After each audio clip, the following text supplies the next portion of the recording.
It's Jons, Brew Time Bants.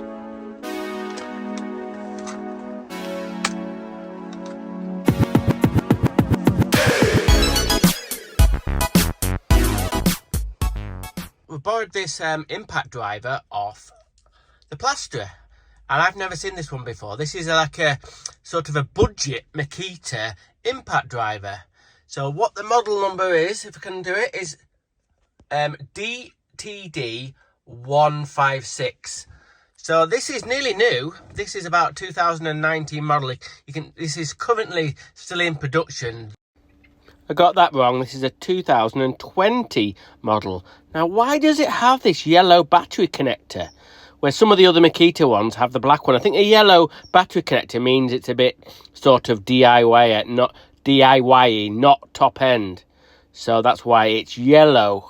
This tool, and it's about, I think you can get one for about 55 quid. It's got a brushed motor in it.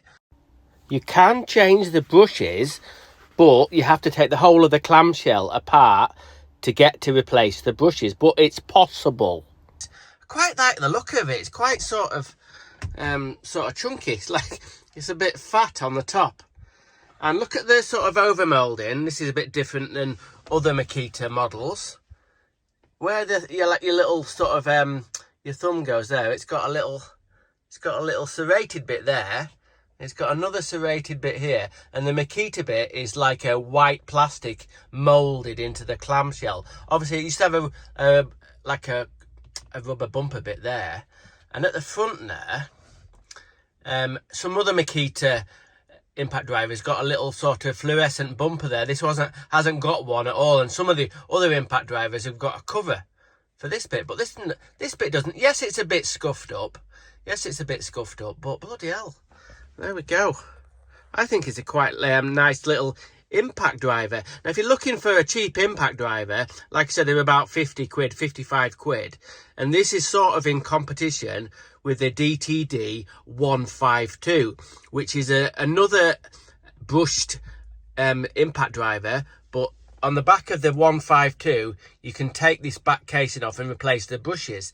On the 152 it's got 4 brushes, but the builders who have been talking about recently, they had 2 152s and they both burnt out. So is this any better than a 152?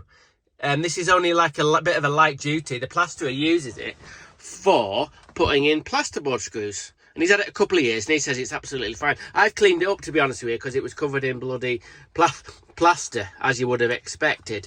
But I just thought I'd show you this little impact driver. It's quite a nice little thing. It doesn't sort of run very fast, but it's got a variable speed trigger. Got a tiny little cute little light there. And for light duty work, would I prefer this than a 152? I don't know. This is a bit bigger than a 152, slightly shorter. But I think they've caused problems with the 152 in regarding they've made the motor too small, and it's caused it to overheat. I don't know the full story, but there we go. It's brew time, and I've got to check out this Makita DTD 156 impact driver. Nice little bit of kit if you're after a cheap impact driver, and yeah, I like it. Well, back to me brew. Okay, see you next time.